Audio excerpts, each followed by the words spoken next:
आई तुझ्या मूर्तीवाणी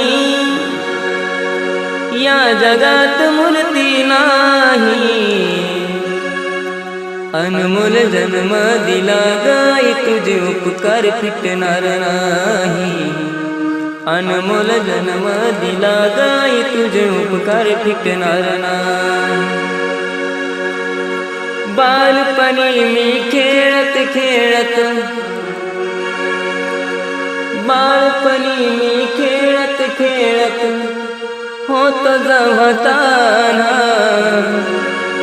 अमृताहुनी गोड पाजलंस पान। अमृताहुनी गोड पाजलंस पान। तुझ्या उपकाराची कधी जाणीव झाली नाही। अनमोल